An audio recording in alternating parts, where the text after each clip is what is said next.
Margaret Hill stood in the darkness of the great house kitchen, her trembling hands gripping a silver bell that had summoned enslaved people to their master's whims for 3 generations. Outside, the plantation slept under a moonless Carolina sky, unaware that by dawn, every sound that had controlled their lives would vanish into silence. The bells, the chains, the chimes that rang out commands and cruelty would all disappear in a single night, and with them, Margaret herself. What drove a woman who had endured years of suffering to finally act? What happened in those final hours before the sun rose on a plantation that would never be the same? And how did one woman's quiet rebellion bring down an empire built on human bondage? Before we carry on, please hit the subscribe button to make my day and let me know where you are watching from in the comments. The story begins not on that fateful night in 1862, but 3 years earlier, when Margaret Hill first arrived at the Ashford Plantation in the low country of South Carolina. She had been purchased at a Charleston auction for $800, a price that reflected her reputation as an exceptional laundress with skills that made her valuable to wealthy households. Margaret was 26 years old then, with strong hands calloused from years of scrubbing, wringing, and ironing the fine garments of the planter class.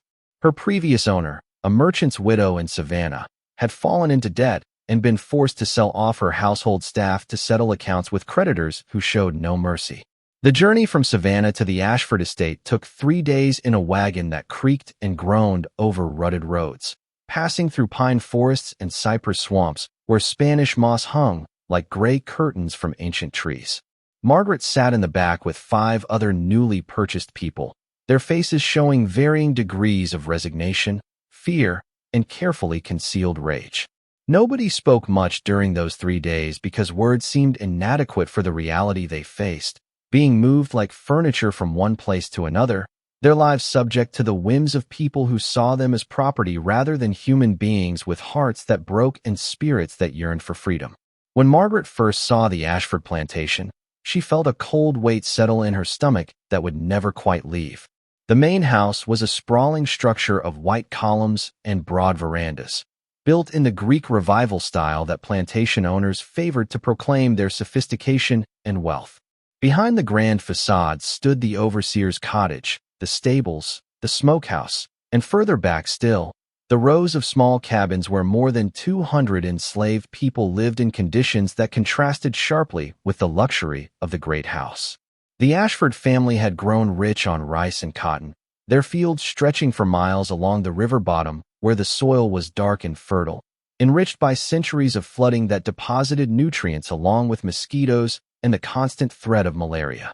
Margaret was assigned to work in the laundry house, a separate building situated downwind from the main residence, so that the steam and smell of lye soap would not disturb the delicate sensibilities of the family.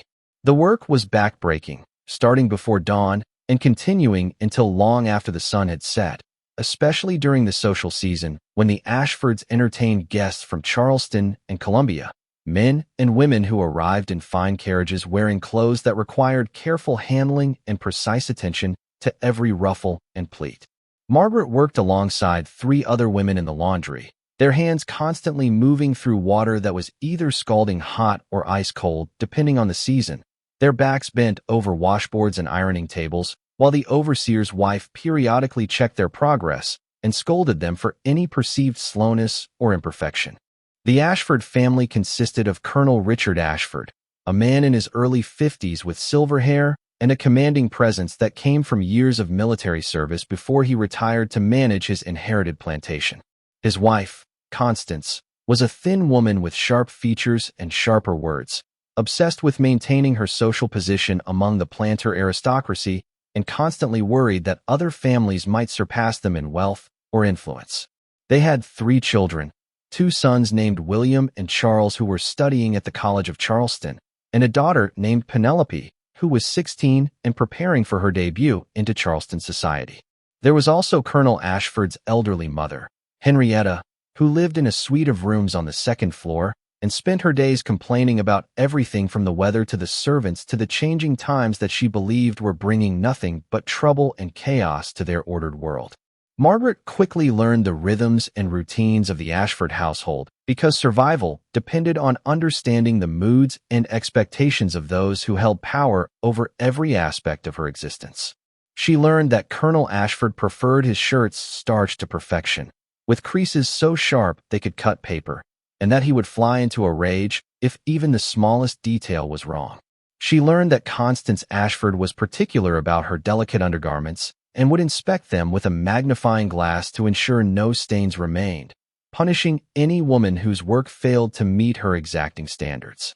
She learned that young Penelope was vain and demanding, constantly ordering new dresses and then complaining that they did not fit properly or that the colors were wrong, blaming the laundresses rather than the seamstresses for any problems that arose.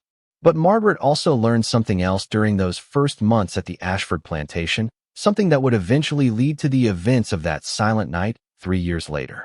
She learned that the laundry house, positioned as it was between the main residence and the slave quarters, became a place where information flowed like the water in her washing tubs.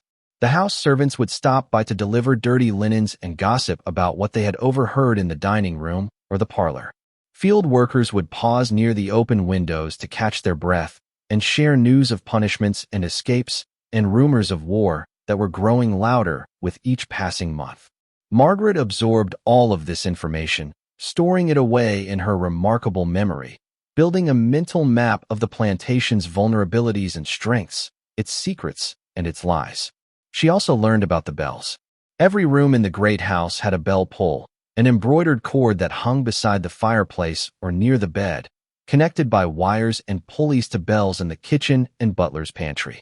When the family wanted something, anything at all, they would pull the cord and a specific bell would ring, each with a slightly different tone, so the servants would know which room required attention. There were bells to summon breakfast, bells to call for a carriage, bells to demand that a fire be built or a window opened or a cushion adjusted.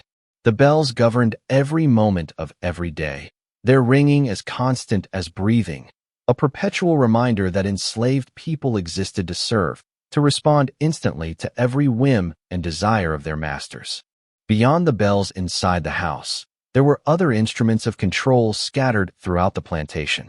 The overseer carried a brass whistle that he would blow to signal the start and end of the workday in the fields.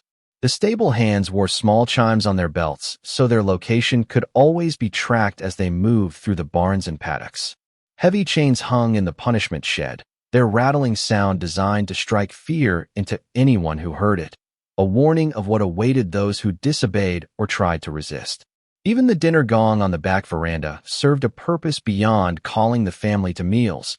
Its deep reverberating tone used to summon all available hands during emergencies like fires or suspected escapes. Margaret heard all of these sounds every day, and with each repetition, they burrowed deeper into her soul, becoming symbols of everything she had lost and everything she could never have. The bells represented a life lived entirely at the mercy of others, a life where her time was not her own, where her body was not her own, where even her thoughts had to be carefully hidden behind a mask of compliance and submission. She had learned early in life that showing emotion could be dangerous, that masters interpreted any display of feeling as insolence or rebellion. So she had trained herself to present a blank face to the world while inside. Her mind churned with questions and anger and a desperate hunger for something better. The first year at the Ashford plantation passed in a blur of endless work and careful observation. Margaret established herself as a skilled and reliable worker, someone who could be trusted to handle the most delicate fabrics and the most demanding tasks. She never complained, never argued, never gave the overseer or the Ashford family any reason to single her out for punishment or special scrutiny. But all the while, she was watching and learning, noting the patterns of behavior, the weaknesses in the system, the moments when attention was elsewhere and opportunities might arise for those brave or desperate enough to seize them. During the second year, Margaret began to form quiet friendships with other enslaved people on the plantation, particularly with an older woman named Ruth who worked in the kitchen and had been at Ashford for more than 30 years. Ruth had survived through intelligence and adaptability, learning to read the moods of the family and anticipate their needs before they were spoken. She had also developed a network of communication that extended beyond the plantation boundaries, connecting with enslaved people on neighboring estates through a system of coded messages and midnight meetings that happened in the woods between properties.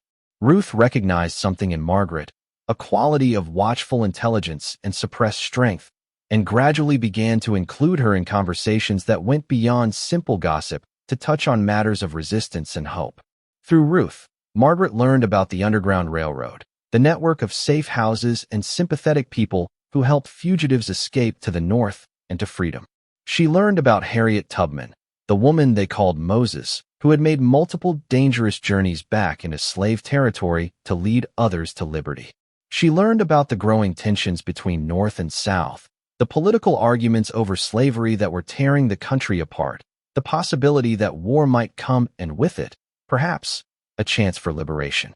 These conversations happened in whispers, late at night when exhaustion had driven everyone else to sleep, and they planted seeds in Margaret's mind that would eventually grow into action. The turning point came in the winter of 1861, just after South Carolina seceded from the Union and the excitement among the planter class reached a fever pitch. Colonel Ashford hosted a celebration at the plantation, inviting dozens of neighboring planters and their families to toast the new Confederacy and discuss their plans for maintaining their way of life despite Northern interference. Margaret and the other laundresses worked around the clock preparing for this event, washing and pressing the finest linens, the best tablecloths, the family's most elaborate clothing. The house filled with guests who drank expensive whiskey and made grand speeches about states' rights and Southern honor, while enslaved people moved silently among them, serving food and refilling glasses, invisible except when needed. During this celebration, Margaret was called into the main house to deliver a stack of freshly pressed napkins to the dining room. As she entered through the servants' entrance, she heard raised voices coming from the parlor where Colonel Ashford and several other men had withdrawn after dinner to smoke cigars and discuss business. The door was slightly ajar, and though she knew better than to linger or eavesdrop, something in the tone of their conversation made her pause for just a moment in the hallway, her arms full of white linen, her breath held so as not to make a sound. What she heard in those few seconds would haunt her for months to come. The men were discussing their fears about the enslaved population, their worry that if war came and Union forces invaded the South, the slaves would rise up and slaughter their masters in their beds. One man suggested that they should establish harsher controls immediately, more frequent patrols, stricter punishments for any infractions, a campaign of terror designed to keep everyone too frightened to even contemplate rebellion. Colonel Ashford agreed, adding that they should make examples of anyone who showed the slightest hint of resistance or independent thinking, that mercy was a luxury they could no longer afford in these dangerous times. Margaret forced herself to continue walking, to deliver the napkins and return to her work as though she had heard nothing unusual, but inside she was shaking with a mixture of fear and rage. These men sat in their comfortable chairs, drinking their fine liquor, casually discussing the best methods to terrorize and control human beings they claimed to own.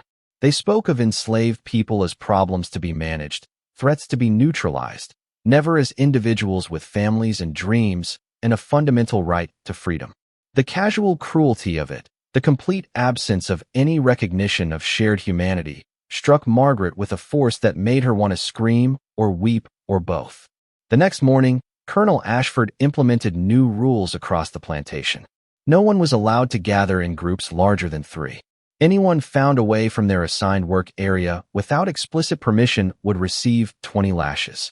The evening curfew was moved an hour earlier, and patrols were increased to ensure compliance. Most significantly, the overseers were instructed to make regular examples of anyone who showed any behavior that could be interpreted as insolent or resistant, choosing victims randomly if necessary to keep fear fresh and omnipresent.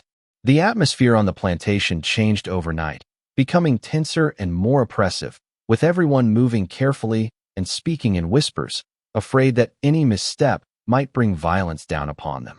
Margaret watched these changes with a growing sense of desperation. She had endured so much already, had survived by being careful and obedient, by never drawing attention to herself. But now it seemed that even perfect compliance might not be enough to ensure safety. that the master's paranoia and cruelty would only increase as the political situation deteriorated. She began to think seriously about escape, about the possibility of running north to freedom, but she also knew the risks were enormous. Dogs tracked runaways through the swamps. Patrollers patrolled the roads with guns and whips. Even if she made it off the plantation, she would have to travel hundreds of miles through hostile territory with no money, no papers, no resources beyond her own determination and the sporadic help of the Underground Railroad network that was becoming more dangerous to contact with each passing day. Then came the incident that would ultimately drive Margaret to action, the event that crossed a line in her mind and made inaction more unbearable than the risks of resistance. It happened on a cold February morning when frost still covered the ground and breath formed clouds in the air. Margaret was working in the laundry house, her hands deep in a tub of soapy water, when she heard a commotion from the direction of the main house. Shouts, cries, the sound of something heavy hitting wood repeatedly. She and the other women exchanged worried glances, but continued working because stopping without permission would bring punishment upon themselves. A few minutes later, Ruth appeared at the laundry house door, her face stricken, tears streaming down her cheeks. She told them what had happened in a voice barely above a whisper. One of the house servants, a boy named Daniel who was only 8 years old, had accidentally broken a crystal vase while dusting the parlor. It had been an accident, the kind of small mistake any child might make, but Colonel Ashford had been in a foul mood after receiving news that morning about Union naval movements near the coast. Instead of simply scolding the boy or assigning extra duties as punishment, the colonel had flown into a rage and ordered Daniel brought to the back veranda, where he proceeded to beat the child with his riding crop while forcing the other house servants to watch as a lesson. Margaret felt something break inside her as Ruth described the scene. The little boy's cries for mercy, Constance Ashford's cold observation that children needed to learn consequences, the way the other servants had been forced to stand in a line and observe, forbidden to look away or show emotion. Daniel's mother, who worked in the kitchen, had collapsed when she heard her son's screams, but was denied permission to go to him until the beating was finished and the colonel had retired to his study, satisfied that he had made his point about the need for careful handling of valuable property. That evening, Margaret went to see Daniel in the small cabin he shared with his mother and grandmother. The boy was lying on a thin mattress, his back marked with angry welts that would take weeks to heal, his small body shaking with silent sobs because he had learned that crying too loudly might bring more punishment. His mother sat beside him, applying a poultice of herbs that would do little to ease his pain, but was all they had access to since enslaved people were not considered worthy of proper medical care unless they were valuable field hands whose productivity might be affected. Margaret knelt beside them, her hands trembling as she gently touched the child's shoulder, and in that moment, she made a decision that would change everything. She could not save everyone. She could not end slavery or overthrow the plantation system or right all the wrongs that had been committed across generations. But perhaps she could do something, one thing, that would strike at the heart of the system that enabled such cruelty. Perhaps she could remove the instruments of control, the bells and chains and chimes that allowed the Ashford family to summon and command at will, to reduce human beings to servants who jumped at every sound. Perhaps she could give the plantation one day of silence, one morning when the family would wake to find their power suddenly limited, their absolute control revealed as more fragile than they imagined. The idea took root in her mind and grew over the following weeks. Margaret began to pay closer attention to the layout of the great house, to the locations of all the bells and their connecting wires. She noted which windows were left open at night for ventilation, which doors were locked, and which were merely closed. She observed the patterns of the household, learning when the family retired for the evening, when the last servants completed their duties and withdrew to the quarters, when the night watchman made his rounds, and how thoroughly he checked each building. She was planning something audacious and dangerous, something that could get her killed if discovered, but the image of Daniel's torn back and his mother's helpless anguish drove her forward. Margaret also began gathering supplies for an escape, because she knew that once she acted, she could never remain at the Ashford plantation. She stole small amounts of food from the kitchen, items that would not be missed, hard biscuits and dried meat that could sustain her during several days of travel. She sewed a hidden pocket into her dress, where she could carry these provisions along with a small knife she had taken from the laundry room.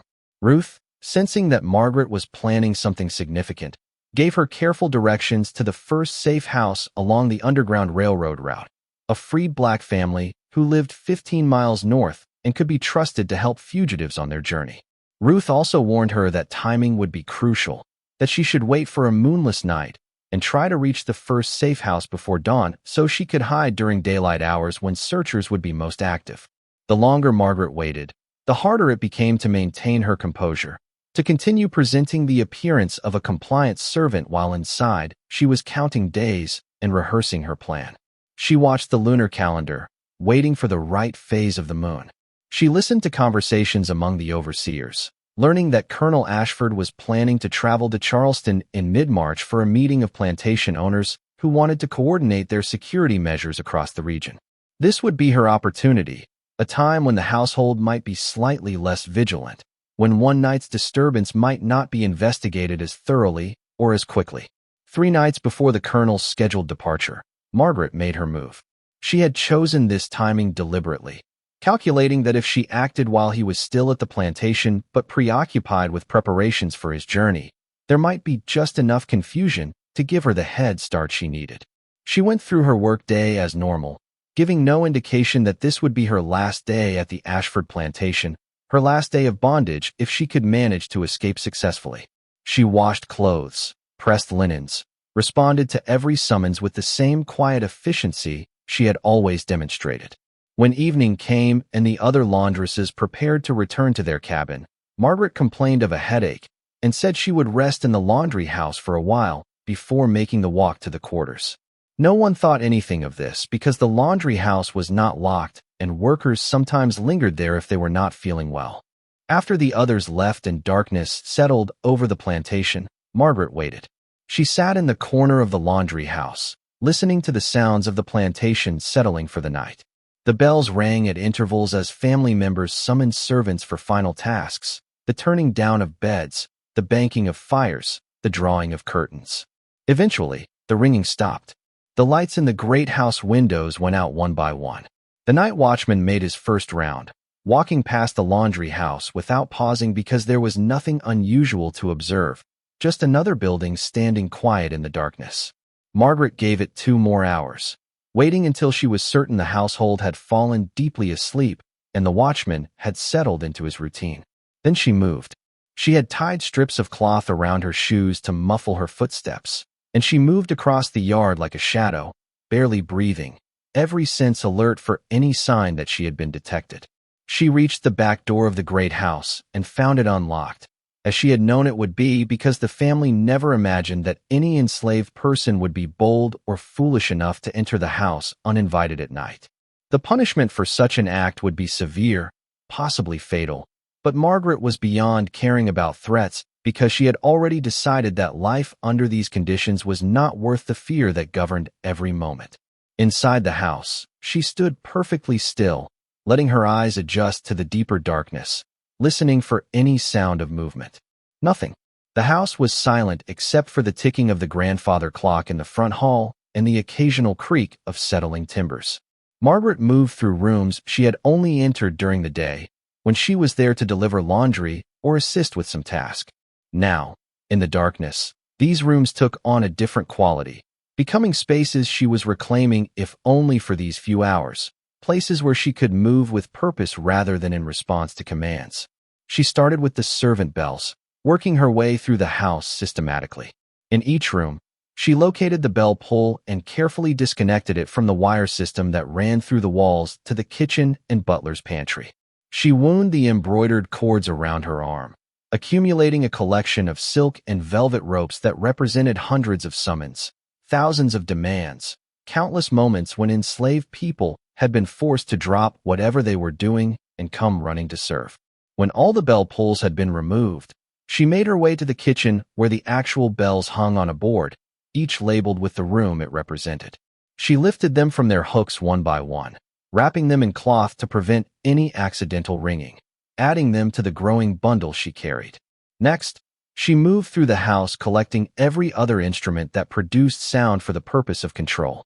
the small silver bell that Constance Ashford kept on her bedside table to summon her maid during the night, the brass handbell that Colonel Ashford used to call servants to the study, the decorative chimes that hung in the hallway, serving no purpose except to announce when someone walked past.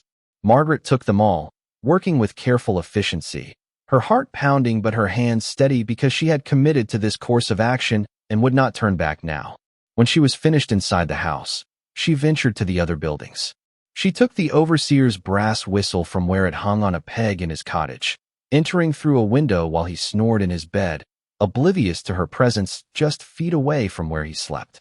She removed the chimes from the stable hands' belts, finding them hanging in the tack room where they were stored overnight. She even went to the punishment shed and took the heavy chains that hung there, wrapping them in cloth and adding them to her burden despite their weight, determined to remove every sound that had been used to intimidate and control. By the time she had finished, Margaret was carrying a heavy bundle of metal and fabric, the physical weight nothing compared to the emotional significance of what she held. These were the symbols of power, the tools of oppression, the instruments that had governed the lives of hundreds of people across generations of bondage. And she was taking them all away, removing them from the plantation, breaking the system of sound and response that had kept everyone trapped in their assigned roles. Margaret made one final stop before leaving the plantation forever. She returned to the great house and climbed the stairs to the second floor, moving with reckless boldness now because she knew that if she was going to do this, she might as well do it completely. She entered Colonel Ashford's bedchamber where he slept beside his wife, both of them unconscious and vulnerable in a way they never imagined they could be. On his dresser sat his pocket watch, a gold timepiece with a loud tick and a chime that rang on the hour. Margaret picked it up, feeling the weight of it in her hand. This small machine that measured out the colonel's time as though his hours were somehow more valuable than anyone else's. She added it to her collection and left the room as silently as she had entered, descending the stairs and exiting the house through the same door she had used to enter. Outside, the night air was cool and fresh after the closeness of the house. Margaret paused for just a moment, looking back at the white columns and dark windows of the plantation she was leaving behind. She thought about all the people still sleeping in the quarters, about Ruth and Daniel and the countless others who would wake tomorrow to a changed world, however briefly. She wished she could take them all with her, but she knew that was impossible.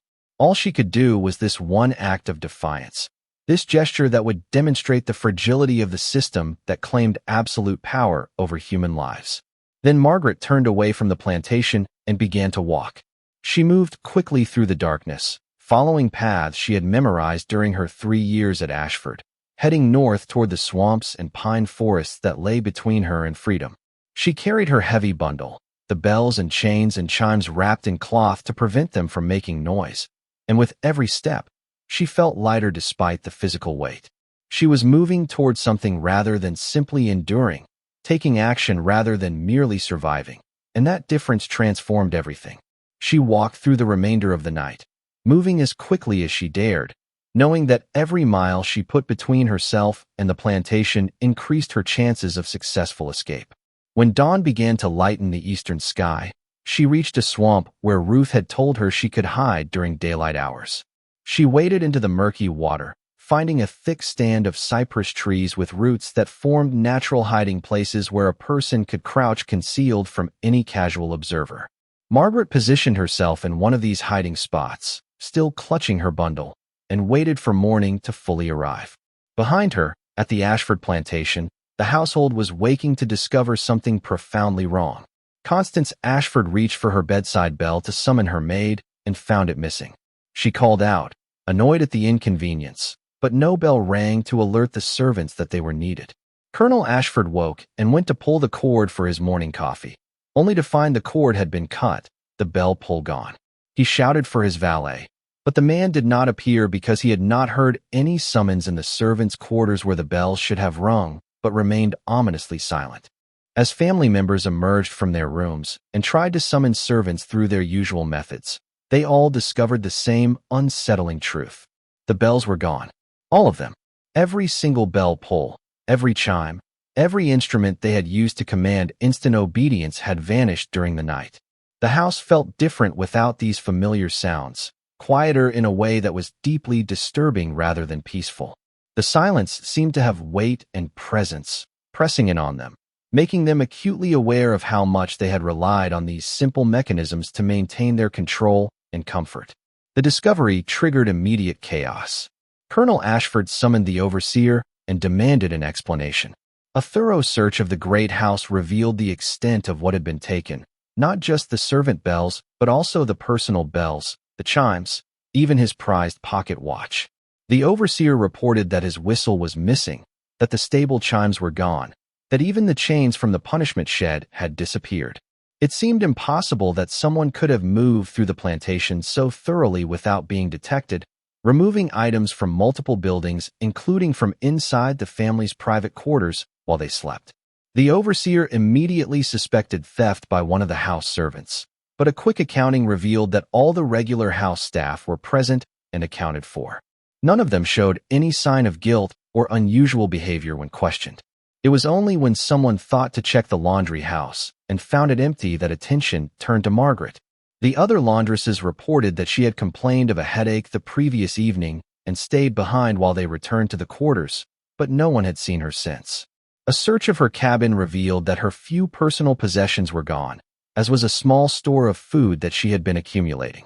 Colonel Ashford immediately understood what had happened, and his fury was terrible to witness. Not only had an enslaved woman entered his home uninvited and stolen from him, she had done so in a way that struck at the very foundations of his authority and control. The theft of the bells was not simply a matter of lost property. It was a symbolic act of defiance that challenged the entire system of instant obedience and constant availability that defined the relationship between enslaved and enslaver. By taking away the instruments of summoning, Margaret had temporarily broken the invisible chains that were just as important as physical restraints in maintaining the plantation system. Search parties were organized immediately. The overseer and several white men from neighboring plantations mounted horses and rode out with dogs, determined to track Margaret before she could get too far. But Margaret had chosen her hiding place well. The swamp where she crouched among the cypress roots was difficult terrain for horses and dogs, the water masking her scent, the thick vegetation concealing her presence. The searchers passed within 100 yards of where she hid, their shouts and curses carrying clearly across the water, but they did not find her. After several hours, they concluded that she must have headed in a different direction and moved their search elsewhere. Margaret remained in her hiding place throughout that entire day, hungry and cold and terrified, but also exhilarated by what she had done. She had struck a blow against the system that had oppressed her, had taken something precious from those who had taken everything from her.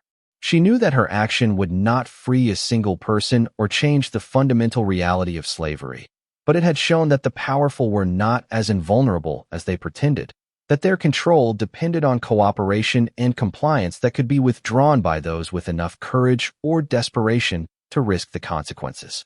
When darkness fell again, Margaret emerged from her hiding place and continued north. She was weak from hunger and exposure, her muscles cramped from remaining still for so many hours, but she forced herself to keep moving. She still carried her bundle of bells and chains, refusing to abandon them despite their weight, because they represented the proof of what she had done, the physical evidence of her rebellion. She walked through that second night, following the stars and the directions Ruth had given her, and as dawn approached, she saw in the distance the small farmhouse that marked the first station on the Underground Railroad. The freed black family who lived there took her in without hesitation, giving her food and water and a place to rest safely. They examined her bundle with amazement when she explained what she had taken and why, understanding immediately the symbolic power of her action. They agreed to keep the bells and chains safe, to preserve them as evidence that enslaved people were not passive victims, but active resistors who fought back against their oppression in whatever ways they could. After Margaret had rested for a day, they helped her continue her journey north, providing her with better provisions and clearer directions to the next safe house along the route. Margaret's escape and the theft of the bells became a story that spread through the Underground Railroad network and among enslaved communities throughout South Carolina. The tale grew and changed in the telling, as stories do, with some versions claiming she had stolen hundreds of bells and others saying she had single-handedly liberated the entire plantation. But the core truth remained consistent. One woman had refused to accept the conditions of her bondage and had taken action that struck at the symbolic heart of the system that oppressed her. In doing so, she had shown others that resistance was possible, that the master's power was not absolute, that courage and determination could accomplish things that seemed impossible. Back at the Ashford plantation, the impact of that silent night reverberated far beyond the simple inconvenience of missing bells. The family never fully recovered their sense of security and control. Constance Ashford became increasingly paranoid, insisting on locks being installed on every door and window, refusing to sleep without a loaded pistol on her bedside table where her bell had once sat. Colonel Ashford's authority seemed diminished in the eyes of neighboring planters who heard about the incident. His inability to prevent a mere laundress from entering his home and stealing from under his nose seen as a sign of weakness and poor management. More significantly, the incident changed the atmosphere among the enslaved population at Ashford. The fact that Margaret had successfully escaped after her bold action gave others hope that resistance was possible and that freedom might be achievable. Small acts of defiance became more common. Work slowed subtly as people moved with less urgency, when summoned now that servants had to be fetched individually rather than simply called by bells. There was a new tension in the air, a sense that the absolute obedience the family had taken for granted could no longer be assumed. The plantation's productivity declined over the following months as more enslaved people attempted to escape, emboldened by Margaret's success. Some were caught and punished severely, but others made it to freedom, following the same route Margaret had pioneered. The Ashford family spent increasing amounts of money on additional overseers, more guard dogs, elaborate security measures that never quite restored their lost sense of complete control. The atmosphere of fear and suspicion made it harder to find reliable house servants willing to work in close proximity to the family, and the quality of work declined as trust eroded on both sides of the master-slave relationship. When the Civil War began in earnest and Union forces moved into South Carolina, the Ashford plantation faced additional pressures. Colonel Ashford joined a military unit and was killed in battle near Richmond in 1863. Without his presence and authority, the plantation's operations fell into further disarray. Constance Ashford tried to maintain control, but found it increasingly difficult as more enslaved people escaped to Union lines or simply stopped working, no longer fearing punishment from an increasingly powerless mistress. The overseer resigned after several confrontations with people who refused to follow his orders, telling Constance that he could no longer guarantee the safety of white people on the plantation. By the end of 1864, less than 2 years after Margaret's night of silence, the Ashford family had abandoned the plantation entirely. They moved to Charleston, where Constance's brother owned property, leaving behind the great house and the fields and the cabins where generations of enslaved people had lived and suffered. The plantation stood empty, its white columns gradually weathering and staining, its grounds growing wild as nature reclaimed what had been stolen from it through centuries of exploitation. Local people said the place was haunted by the silence that Margaret had created, that on quiet nights you could almost hear the absence of bells, a silence that spoke louder than any sound. The formerly enslaved population scattered after the plantation was abandoned, some staying in the area to work as free laborers on other farms, others traveling north to reunite with family members or to start entirely new lives in cities where their previous bondage was unknown. Ruth, who survived to see emancipation, told Margaret's story to anyone who would listen, ensuring that the tale of the woman who stole the bells and the silence she created would not be forgotten. She preserved the memory of that extraordinary act of defiance, celebrating it as proof that even under the most oppressive conditions, human dignity and resistance could not be entirely suppressed. As for Margaret herself, she successfully made it all the way to Pennsylvania, where she settled in Philadelphia and found work as a laundress, using her skills and freedom as she had been forced to use them in bondage. She never spoke much about her time at the Ashford plantation, finding it too painful to revisit those memories in detail. But she kept one memento of that night, a single silver bell that she had taken from Constance Ashford's bedside table. She kept it on her own bedside table in her small rented room, not as a reminder of her bondage, but as a symbol of her resistance and her triumph.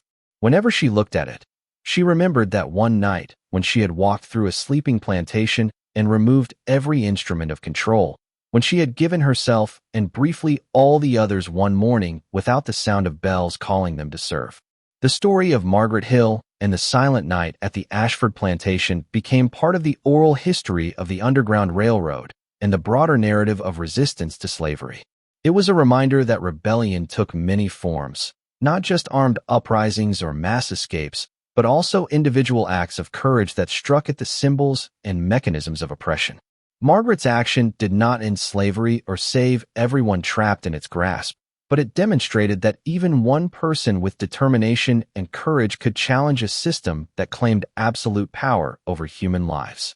Historians who later studied the Ashford Plantation noted that its abandonment and decay was unusually rapid compared to other plantations in the region that survived the Civil War and Reconstruction period.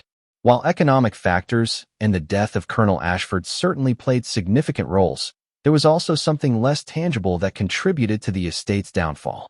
The theft of the bells and Margaret's successful escape had created a rupture in the psychological foundations of the plantation system, demonstrating that the absolute control the family claimed was an illusion that could be shattered by a single determined individual. Once that illusion was broken, it proved impossible to fully restore, and the plantation system, which depended as much on psychological domination as physical force, could not function effectively without it. The empty plantation house stood for several decades after the war, slowly collapsing as weather and neglect took their toll. People from the surrounding area would sometimes visit the ruins, walking through rooms where plaster had fallen from the walls and vines grew through broken windows. Some came seeking treasure, believing that wealthy families must have hidden valuables before abandoning their homes.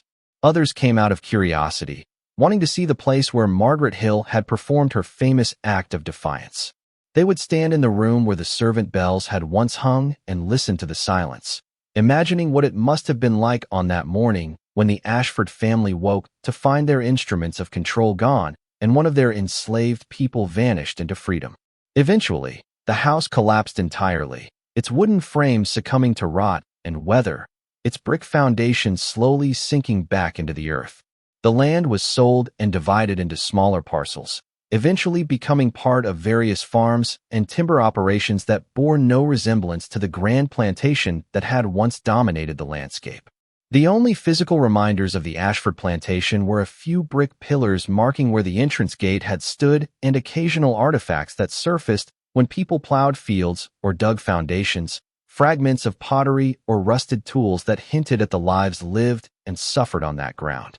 But the story persisted, passed down through generations as an important piece of African American history and heritage. Margaret Hill's descendants, located years later by historians researching the Underground Railroad, shared what little they knew about their ancestors' life before and after her escape from South Carolina. They spoke with pride about her courage and the symbolic power of her action, about how she had refused to accept bondage as her permanent condition and had struck back at the system in a way that resonated far beyond that single plantation. In the broader context of American history, Margaret's story represents one of thousands of individual acts of resistance that collectively undermined slavery and made its eventual abolition possible. While great leaders and major events rightfully receive attention in historical accounts, it is important to remember that change also came through the accumulated actions of ordinary people who refused to cooperate with their own oppression, who took risks and made sacrifices to assert their humanity and claim their freedom. Margaret Hill was not famous during her lifetime, never led any organized movement or commanded any army, but her single night of action at the Ashford Plantation contributed to the larger tide of resistance that eventually swept away the entire system of chattel slavery in America. The bells that Margaret stole and the silence she created became metaphors for the breakdown of slavery's control mechanisms. Just as she physically removed the instruments that allowed instant summoning and command, the growing resistance movement gradually removed the psychological and social structures that made slavery seem natural and inevitable to those who benefited from it. Each act of defiance, each successful escape, each demonstration that enslaved people were agents rather than objects, weakened the system and made its continuation more difficult and costly for those who depended on it. Margaret's story also highlights the particular experiences and contributions of enslaved women to the resistance movement. While historical accounts often focus on male leaders and armed resistance, women like Margaret fought back in ways that reflected their positions and opportunities within the plantation system. As a laundress working in close proximity to the great house, Margaret had access to information and intimate knowledge of the family's routines that she used strategically to plan and execute her act of defiance. Her resistance drew on traditionally female skills of observation, patience, and careful planning rather than physical confrontation, demonstrating that courage and effectiveness take many forms. The psychological impact of Margaret's action extended beyond the immediate disruption it caused at the Ashford plantation. Her story circulated through the enslaved community network, becoming a source of inspiration and proof that resistance was possible. In a world where enslaved people were constantly told they were inferior and powerless, where the system worked relentlessly to break their spirits and eliminate hope, stories of successful defiance were precious resources that sustained resistance and nurtured dreams of freedom. Margaret became a hero in these underground narratives, a symbol of possibility and proof that individual courage could triumph over seemingly overwhelming power. The silence that Margaret created on that winter morning in 1862 represented more than just the absence of sound. It represented the withdrawal of cooperation, the refusal to respond instantly to every demand, the assertion of autonomy even in the most constrained circumstances. That silence was a form of speech, a way of saying that enslaved people were not simply extensions of their masters' wills, but independent beings with their own desires and agency. By removing the bells, Margaret temporarily removed the master's ability to turn their wishes into immediate action, forcing them to confront the reality that their comfort and power depended entirely on the labor and cooperation of people they claimed to own but could never fully control. As the years passed and the generation who had lived through slavery died, there was a risk that stories like Margaret's would be lost or forgotten. But in the late 20th century, historians and community activists worked to recover and preserve these narratives, recognizing their importance to understanding the full complexity of slavery and resistance. Margaret Hill's story was documented through oral histories, genealogical research, and careful examination of plantation records that mentioned her purchase, her presence at Ashford, and her escape. A historical marker was eventually placed near the site of the former plantation, commemorating her act of resistance and ensuring that future generations would know about the woman who stole the bells and created silence. The historical marker reads simply, "Near this site stood the Ashford plantation where in February 1862, Margaret Hill, an enslaved laundress, removed all the bells, chains, and instruments used to summon and control enslaved workers."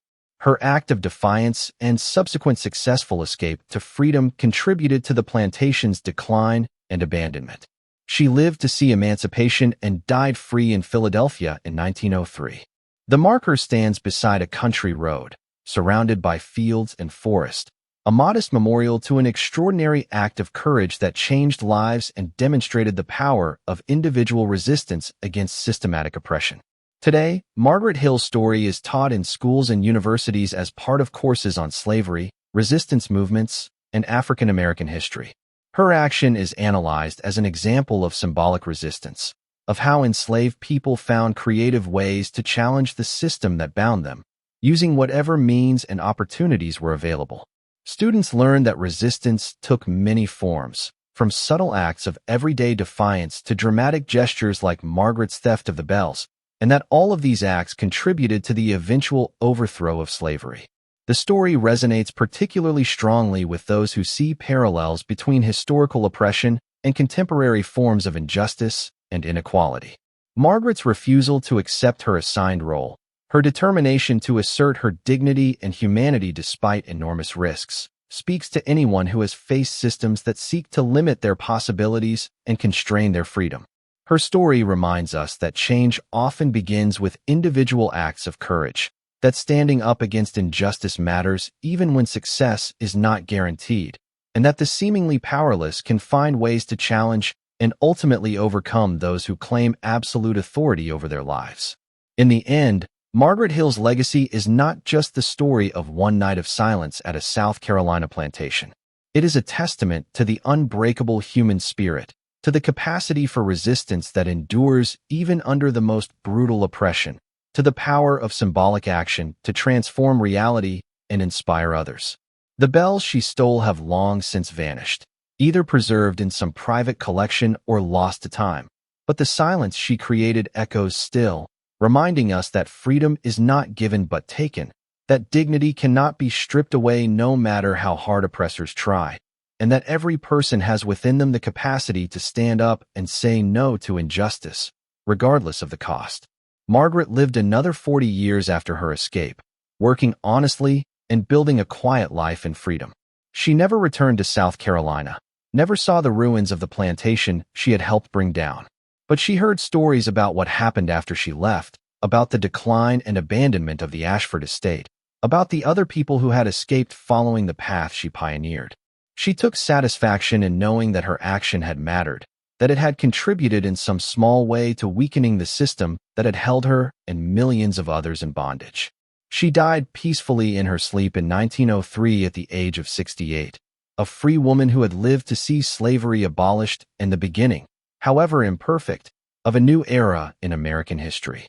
Her grave in a Philadelphia cemetery is unmarked, one of thousands of simple burial plots for working people who lived and died without fanfare or public recognition.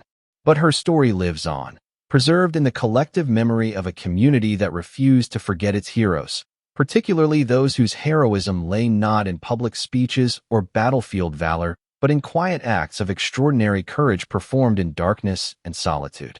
The final years of Margaret's life were spent in a modest boarding house on a tree-lined street in Philadelphia's 7th Ward, a neighborhood that had become home to a thriving community of freed and formerly enslaved African Americans. She continued working as a laundress, though by then her hands were gnarled with arthritis and the work came harder than it had in her youth. She took in washing from several regular customers, middle-class families who appreciated her skill and reliability, and she saved what little money she could, always conscious of the uncertainty that came with being black in America even after emancipation. She never married, though there had been a courtship in her 40s with a carpenter named Joseph who had also escaped from slavery. But the relationship ended when he decided to move west to Kansas, where new opportunities seemed more promising. Margaret chose to stay in Philadelphia, where she had built a life and a community, where she felt safe in ways she had never felt in South Carolina. She attended Mother Bethel African Methodist Episcopal Church regularly, finding solace and community in the congregation that included many people with stories similar to her own. The church was not just a place of worship, but a center of social and political activism, a gathering place where formerly enslaved people could share their experiences and work together to build better lives for themselves and their children. Margaret rarely spoke publicly about her past, preferring to keep her memories private, but occasionally she would share her story with younger people who asked about her experiences, wanting them to understand what life had been like under slavery and how precious freedom truly was. One of the young women Margaret mentored was a girl named Clara whose parents had been enslaved in Virginia before escaping to Philadelphia in 1861. Clara was fascinated by Margaret's story and would visit her boarding house apartment regularly, helping with household tasks while listening to the older woman's careful recollections. It was Clara who eventually wrote down Margaret's story in a small leather-bound journal, preserving details that might otherwise have been lost.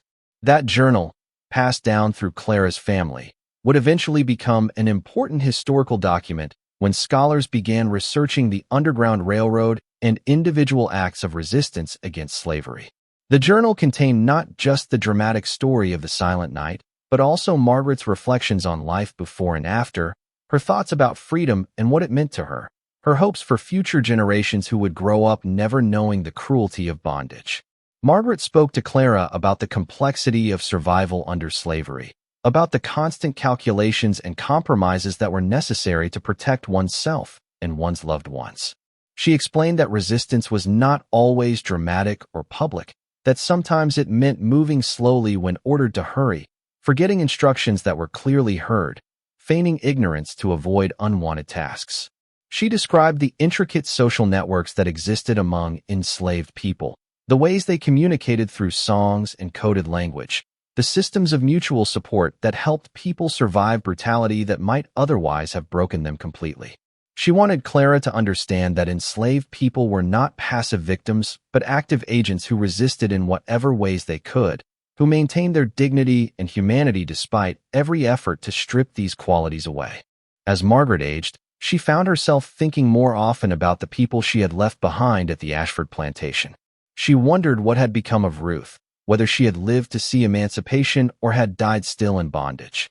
She thought about Daniel, the little boy whose beating had catalyzed her decision to act, wondering if he had survived to adulthood and what kind of life he might have built in freedom. She hoped that her action that night had given them some measure of hope or inspiration, that knowing one person had successfully escaped and struck back at their oppressors had made their own suffering slightly more bearable. These thoughts brought both comfort and pain. Comfort in believing she had made a difference, however small.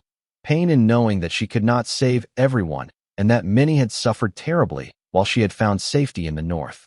The turning of seasons marked time in Philadelphia as it had in South Carolina, though here Margaret experienced them as a free woman who could walk the streets without passes or permission, who could choose how to spend her Sunday afternoons, who could save money and make plans for her own future. Spring brought the blooming of cherry trees along her street, their pink blossoms a reminder that beauty existed in the world alongside suffering. Summer meant hot days when laundry work became even more oppressive, but Margaret could take breaks when she chose, could sit in the shade and drink cool water without needing anyone's approval. Autumn painted the city in shades of gold and orange, and Margaret would sometimes walk to the river and watch leaves floating downstream, thinking about the passage of time and the changes she had witnessed in her lifetime. Winter brought cold that settled into her joints and made her hands ache, but it also brought holidays when the church community gathered to share meals and celebrate together, creating warmth that had nothing to do with temperature. Throughout her years in Philadelphia, Margaret followed news about the South and the slow, painful process of Reconstruction. She read newspaper accounts of the struggles of newly freed people trying to build lives in a region still hostile to their freedom, the rise of violent white supremacist groups determined to maintain racial hierarchy through terror, the betrayal of Reconstruction as Northern commitment to racial equality waned, and the federal government withdrew its support for Black rights.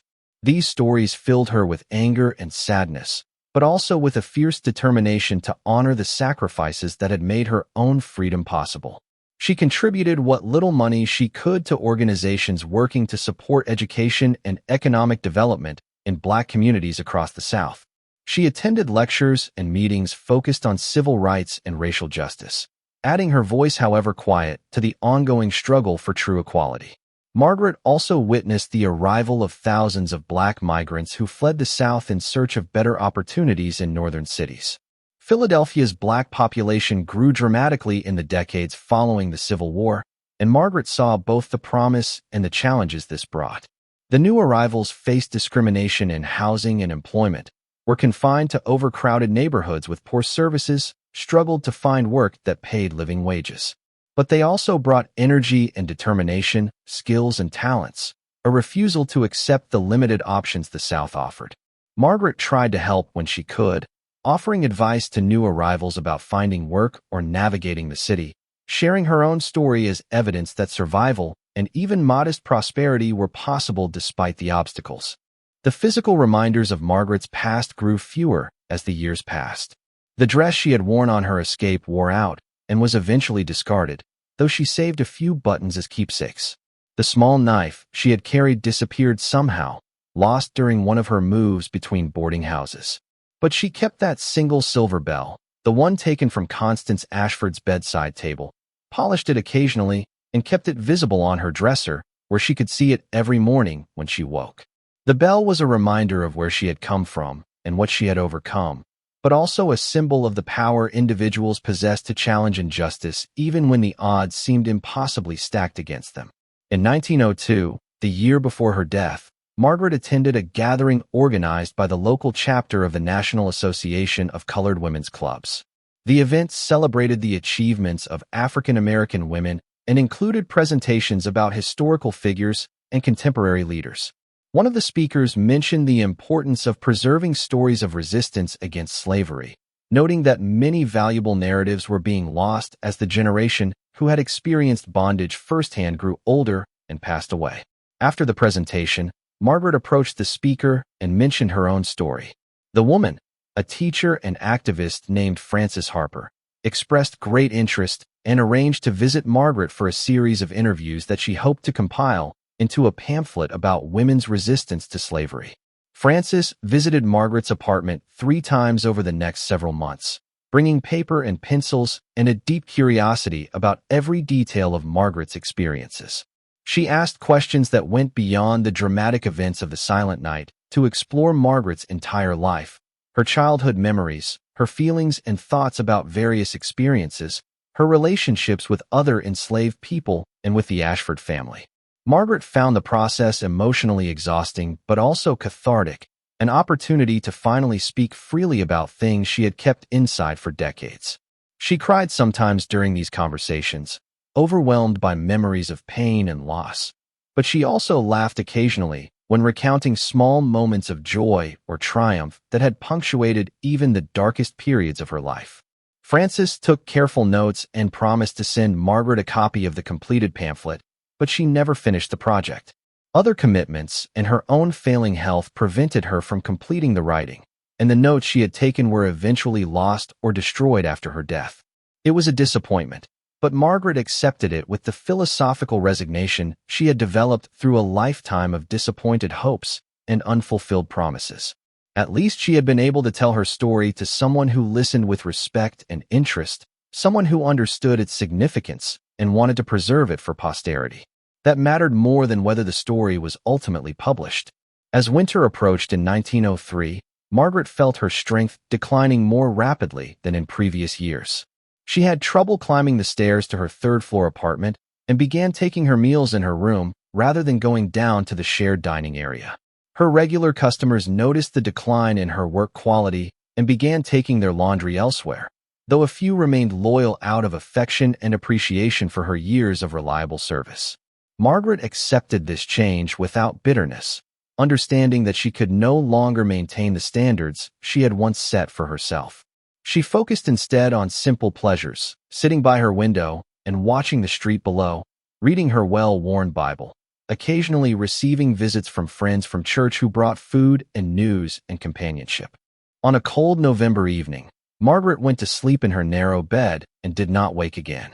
The woman who ran the boarding house found her the next morning, lying peacefully beneath her thin blankets, her hands folded across her chest as though she had simply drifted from sleep into death without struggle or pain.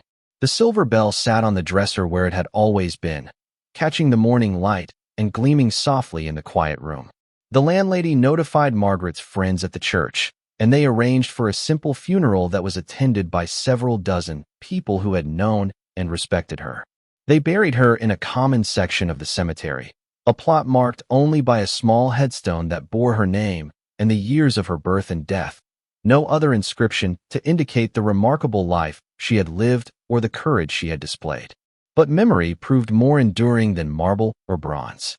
The people who had known Margaret shared her story with others, and it spread through the community and beyond, becoming part of the larger narrative of resistance and survival that African Americans preserved and passed down through generations.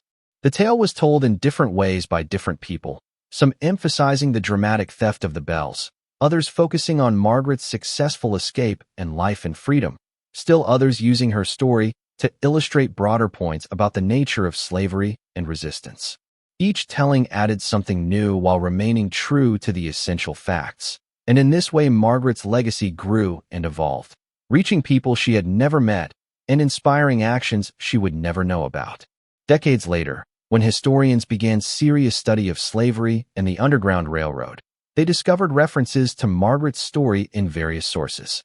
Some came from oral histories collected from descendants of enslaved people who had lived in South Carolina.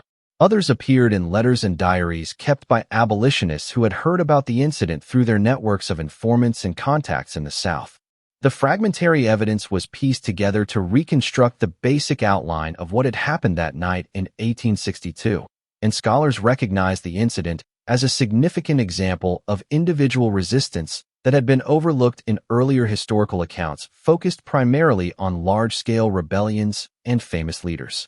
The historical marker placed near the former Ashford Plantation site in the late 20th century represented official recognition of Margaret's importance to the historical record. It also served a contemporary purpose, reminding visitors that acts of courage and resistance had occurred in that place, that the land they stood on had witnessed both terrible cruelty and inspiring defiance.